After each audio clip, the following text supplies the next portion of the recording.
Hello दोस्तों, मैं doctor Gita Awasthi नई कहानी के साथ आपसे मुखातिब हूँ। दोस्तों, महिला जब कहीं भी जाती है तो उसके आने जाने के टाइम की निगरानी करना पास पड़ोस वालों का फ़र्ज़ बन जाता है। लेकिन अगर पुरुष वही काम करता है तो कभी भी उनका ध्यान उधर नहीं जाता। इसी संदर्भ में एक कहानी प्रस्तुत करती हूँ। कहानी का शीर्षक है कब तक। सुनंदा अलसाई सी पलंग पर पड़ी थी। जब से रिटायर हुई है अकेली पड़ी घर में ऊब जाती है। गनीमत है उसने समय रहते फ्लैट खरीद लिया था। अच्छी कॉलोनी है, सामने पार्क है, बच्चे शाम को खेलते हैं। पार्क छोटा सा ही है पर बच्चों के लिए काफ़ी है। अगर घर बड़ा होता तब तो वो भूतनी की तरह पूरे घर में घूमती रहती। फ्लैट है तो बस ज़रूरत भर की जगह है। काम वाली बाई जुगना को लगा लिया था। अच्छी है, 2 साल से काम कर रही है। बस जुगना ही उसकी सहेली है। उसी से सुबह शाम बात हो जाती है। एक अकेले का खाना है तो वो खुद ही बना लेती है। वैसे किसी दूसरे का बनाया खाना उसे पसंद भी नहीं है। चटोरी जो है, सोचते ही वो मुस्कुरा उठी थी। बचपन में माँ उसे चटोरी ही कहा करती थी। हर चीज़ में कमी जो निकालती रहती थी। पिताजी महीने में 5 रुपए जेब खर्च के लिए देते थे। घर में सभी को जेब खर्च मिलता था।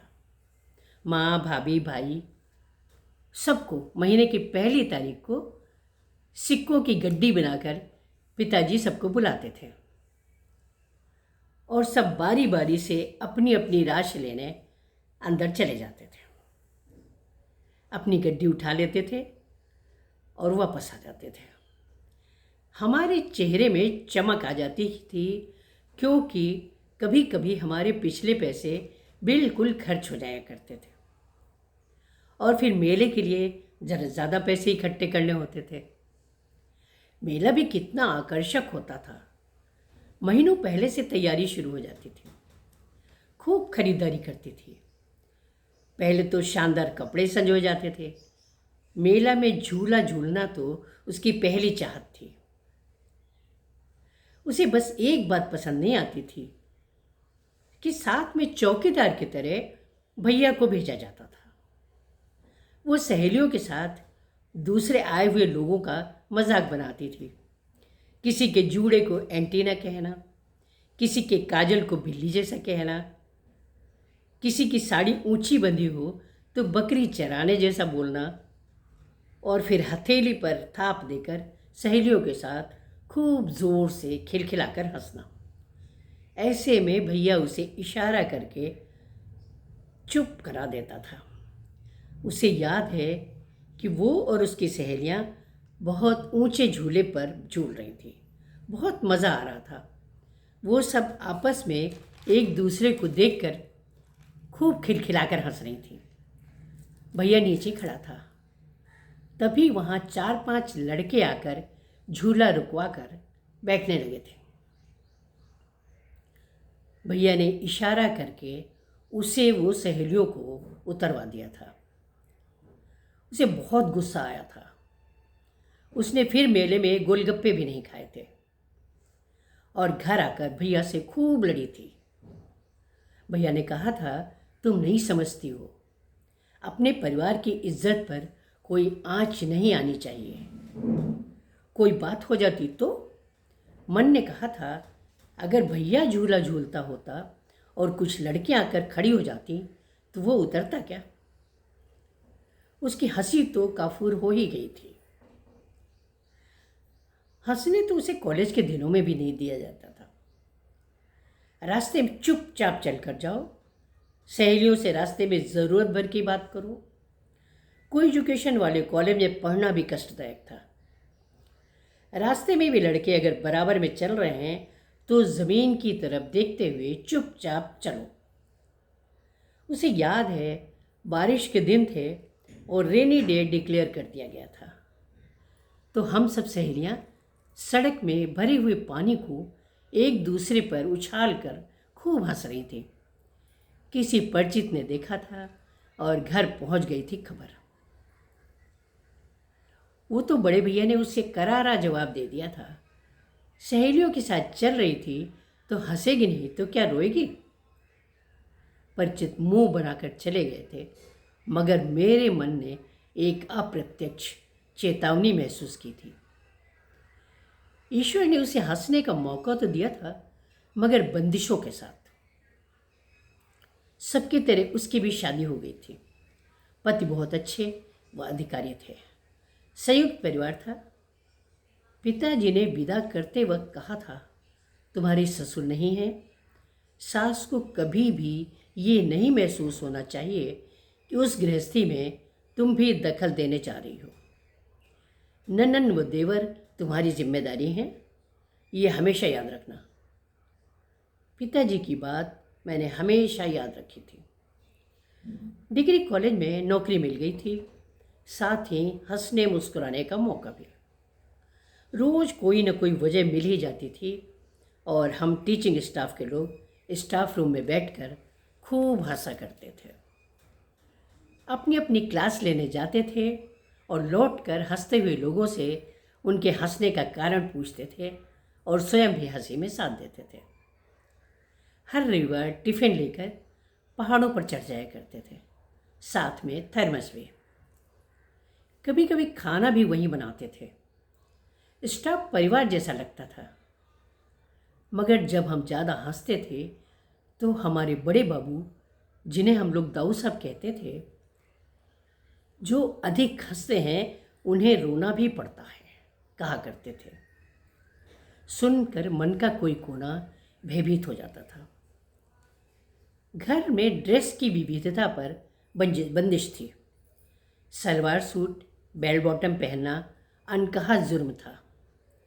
मुझे याद है, एक बार देवर के साथ मायके जाते वक्त सुविधा के हिसाब से मैंने सलवार सूट पहन लिया था। मायके से लौट कर आने तक सासू जी को याद था और उन्होंने कहा था, तुमने ऐसी ड्रेस पहनी थी तो मेरा जी तो धक से हो गया था। मैंने मौन प्रण ले लिया था कि अब ऐसा नहीं करूँगी। सच कहूँ तो मेरा नौकरी करना किसी को पसंद नहीं था, सिवा मेरे पति के। जाते समय सिर से पैर तक मेरा अवलोकन किया जाता था। पल्ला ठीक है या नहीं, चोटी ठीक बनी है या नहीं, वगैरह। कॉलेज से जुड़ी घटनाएं मैं सिर्फ पति को सुनाती थी। कोशिश करती थी कि घर के कामकाज में कोई व्यवधान नौकरी के कारण ना आने पाए। इस बीच हमारे परिवार में 2 बेटों ने पदार्पण किया और हमारी जिंदगी थोड़ी थोड़ी बदल गई थी। बड़े बाबू की बात सच साबित हुई थी। रिटायरमेंट के बाद कुछ साल हम सब साथ रहे, पर कुछ समय बाद सास परलोक सिधार गई, ननन की शादी कर दी, वो देवर की नौकरी लग गई थी। कुछ वर्ष बाद 7 जन्मों तक साथ निभाने का वायदा करने वाले भी साथ छोड़ गए थे। बच्चे अपने अपने जॉब में व्यस्त थे। सुनंदा बच्चों के घर आती जाती थी, परंतु अपने घर का मोह, जिसमें उसने पति के साथ समय बिताया था, वो नहीं छोड़ पाती थी। उस घर की एक एक चीज से उसे लगाव था। सुनंदा का अकेलापन उस पर बुरी तरह से हावी था। दिमाग में पुरानी बातें घूमती ही रहती थी। ढेरों बीमारियों ने उसे अपना शिकार बना रखा था। जब कभी जुगना छुट्टी ले लेती थी तो दिन भर में सुनंदा के होठ व जीभ चिपक जाते थे। वो अनावश्यक तौर पर किसी को फ़ोन करके डिस्टर्ब नहीं करती थी।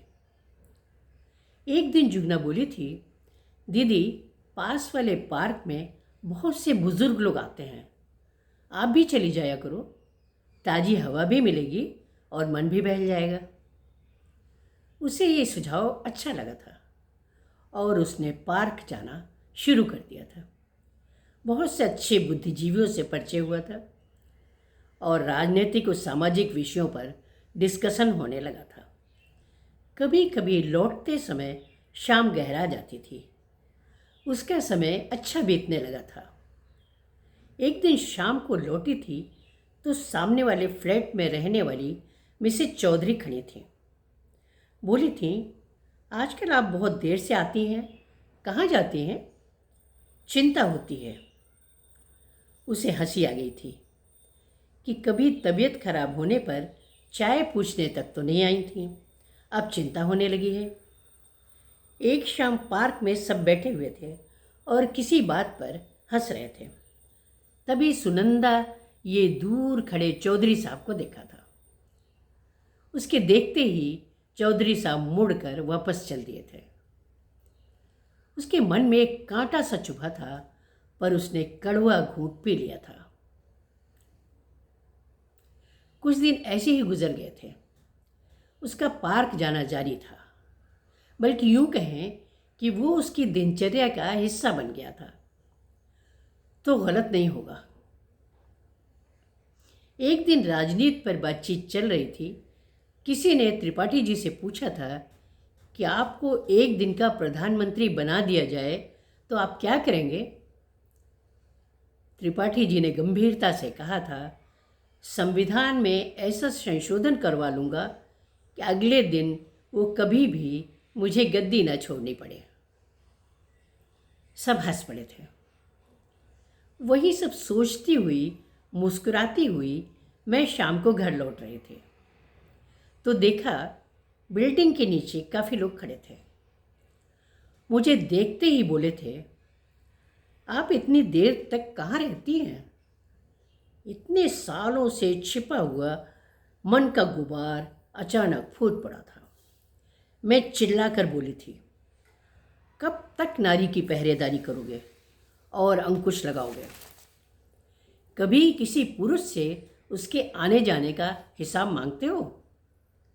नारी की जिंदगी पर हर कदम पर पहरे बिठा रखे हैं, पर यह भय पुरुषों के कारण ही है ना।